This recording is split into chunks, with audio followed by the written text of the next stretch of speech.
Guys, ये video start करने से पहले मैं एक बात क्लैरिफाई करना चाहूंगा कि ये video that is pharma freshers and challenges is exclusively related to private organisation that is pharmaceutical companies. It will doesn't cover any information related to government pharmacist and others. ये वीडियो थोड़ा सा लंबा होने वाला है, इसलिए I request you to please watch till the end. So pharmacy fresher means he और she whether pursued B pharma और मास्टर इन फार्मेसी को जॉब एक्वायर करने के लिए फार्मास्यूटिकल कंपनीज में जो चैलेंजेस आते हैं उसके पीछे के reasons that is rationale behind को हम पहले समझ लेते हैं.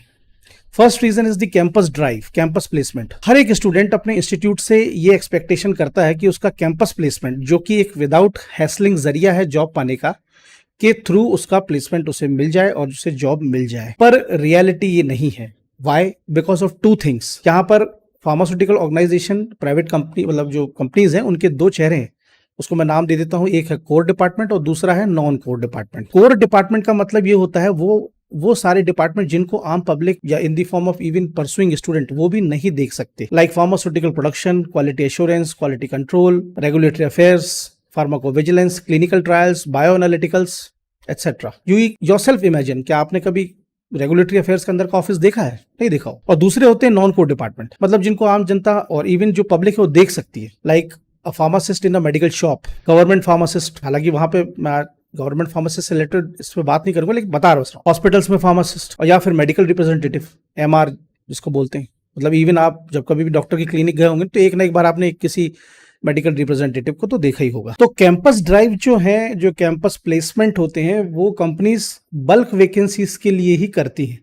Bulk vacancies in the sense कि जब 10 से 50 कैंडिडेट्स को स्क्रीन करके रिक्रूट करना हो और जिसमें मोर देन 100-200 पार्टिसिपेंट्स आए, तो जितने भी कोर डिपार्टमेंट्स हैं, कोर डिपार्टमेंट जिनके नाम मैंने अभी वीडियो की स्टार्टिंग में लिए, उनमें बल्क वैकेंसीज रहती नहीं है. और जो भी, क्योंकि जितनी भी पोजीशंस हैं, जो भी पोस्ट हैं, वो ऑलरेडी फुलफिल्ड रहती है. अब यहाँ पर मैं रुक करके आपको एक बात बताना चाहूंगा कि मैं कोई आपको डरा नहीं रहा, I am just telling you the fact.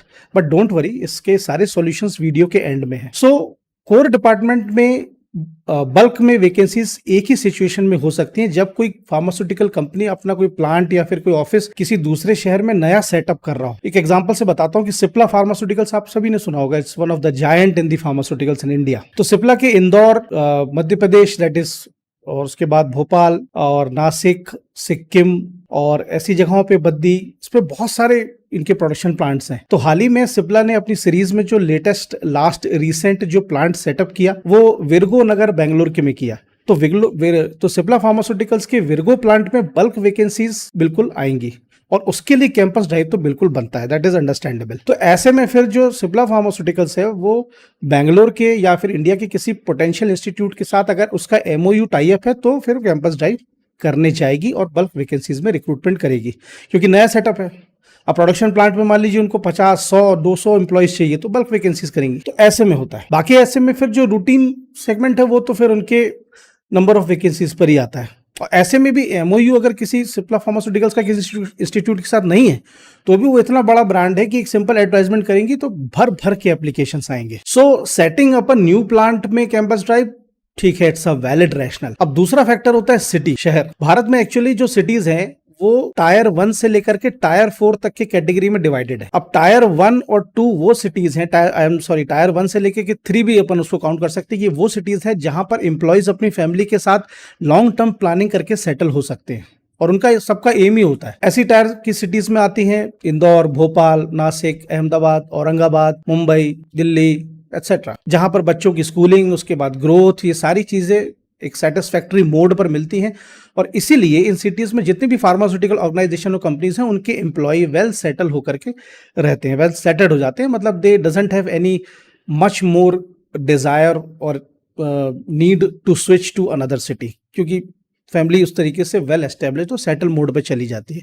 और इसी रीजन की वजह से इस टायर की सिटीज में बाहर के जितने भी आउटसाइडर्स हैं वो मैसिव क्वांटिटी में इसी प्रोजेक्शन के साथ आते हैं, इसी एक्सपेक्टेशन के साथ आते हैं और अप्लाई करते रहते हैं. तो ऐसे में क्या होता है कि इन टायर 1, टायर 2 सिटीज में जब कोई भी कंपनीज के अंदर 1-2 वैकेंसी आती हैं तो भर भर के रिज्यूम्स ऑलरेडी रिज्यूम बैंक में होते हैं.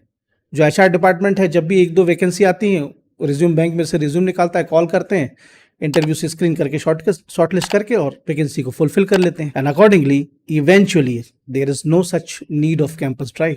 इसी रीजन से कैंपस ड्राइव होते नहीं. Another reason is multidisciplinary business perspective.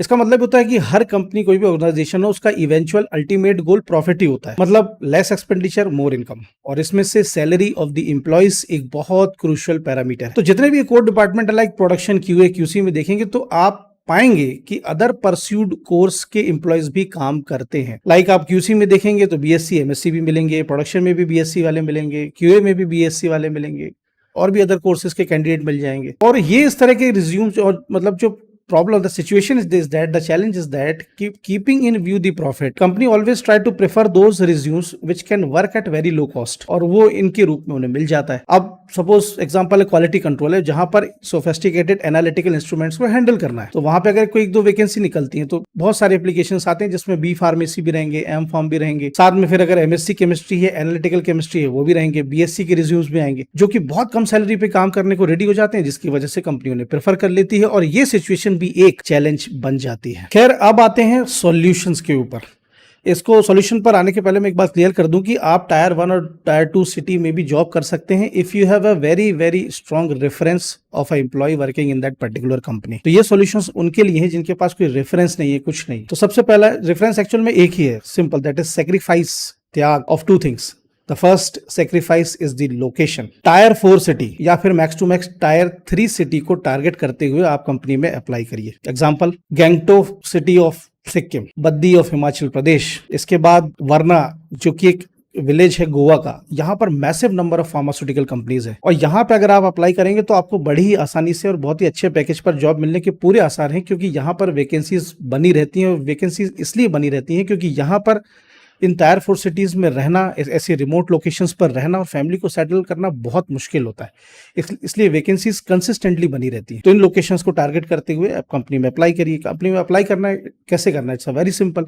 Internet से इन लोकेशंस पर सिचुएटेड फार्मास्यूटिकल कंपनी के एचआर डिपार्टमेंट की कॉन्टैक्ट डिटेल्स को इंटरनेट से निकालिए, अपना रिज्यूम सेंड करिए, and they will definitely automatically contact you. इसके बाद वहां पे रहिए, हार्डली 6 महीना तो बहुत कम है, 1 या 2 साल वहां पे रहिए। डेफिनेटली स्ट्रगल होगा थोड़ा, लेकिन आपके ऊपर से फ्रेशर का लेवल हट जाएगा। तो वहां पे 1 साल 2 साल आप काम करिए, और उसके बाद फिर टायर 1 और 2 की सिटीज में जो अच्छी वेल सेटलिंग के लिए जो सिटीज है वहां पर आप अप्लाई करिए और स्विच करिए। Second sacrifice is obviously salary. Don't have too much expectation the starting. आप एक फ्रेशर हैं, अभी आपके पास कोई लायबिलिटीज नहीं है, कोई रिस्पॉन्सिबिलिटीज नहीं है। स्टार्टिंग के 6 महीने या साल भर बस रहने खाने का आपको मिल जाए, that must be more than sufficient to for you. क्योंकि अभी आपको सीखना है, आपको एंट्री करना है, उसके बाद आपको इस काबिल बनाना है कि आप अपनी मनचाहा पैकेज एक्सपेक्ट कर सकें। ऑब्वियसली बात है कि डे 1 फर्स्ट डे से ही आप 6 लाख 8 लाख रुपए का पैकेज एक्सपेक्ट करेंगे तो फार्मास्यूटिकल कंपनीज आपसे पूछेंगे कि इतना हम क्यों दें। You can't be able to answer, क्योंकि अभी आपको अंदर एंट्री करने के बाद बहुत कुछ सीखना है, समझना है, और उसके बाद फिर करना है। तो don't have too much expectation in the form of salary of that. मैं इसलिए बोल रहा हूँ क्योंकि लोकेशन और सैलरी और चीज की वजह से बहुत सारे कैंडिडेट वो गोल्डन अपॉर्चुनिटीज छोड़ देते हैं जो उनके सामने रहती है इन the form of the location of the tyre 4 cities which I have mention. तो बस स्टार्टिंग का हार्डली 1 ईयर 2 ईयर आपको मेहनत करनी है, उसके बाद एक मोमेंटम फ्लो आपको मिल जाएगा and you will grow like anything. No doubt pharmacy एक बहुत अच्छा पोटेंशियल और ग्रोइंग एक कोर्स है, आपने किया बहुत अच्छा है, बस थोड़ा सा स्टार्टिंग में आप एक पेशेंस रखना पड़ेगा। तो गाइज, ये था एक brief video on the challenges faced by the pharma freshers and what are some of the probable solutions. I know that कि आप में से बहुत सारे लोग को लगेगा कि इसमें कोई नई बात थी, नहीं थी, पर ठीक है, इस वीडियो के माध्यम से आपको एक पुशअप जरूर मिलेगा कि क्या जो मैंने बोला वो आपने अमल किया कि नहीं किया। सो जितने भी फ्रेशर्स हैं जो पास आउट हुए हैं उन सभी को वेरी गुड लक। और जो मैंने चीजें बताई, अगर आप फार्मास्यूटिकल ऑर्गेनाइजेशन, प्राइवेट कंपनीज में एक्सेल करने के लिए, अपने कैरियर को एक्सप्लोर करने के लिए चाहते हैं तो इन स्टेप्स को आपको फॉलो करना चाहिए। सो इफ फ्रूटफुल लगाओ तो प्लीज लाइक एंड शेयर जरूर कीजिएगा, वीडियो को शेयर जरूर कीजिएगा। और एंड कोई भी क्वेरी, क्वेश्चंस हो, आपके कुछ सुझाव हो, समथिंग लाइक दैट, एक्सपीरियंसेस हो, तो जरूर कमेंट में शेयर कीजिएगा। So see you in the next video. Till then stay motivated, work smarter. Good luck.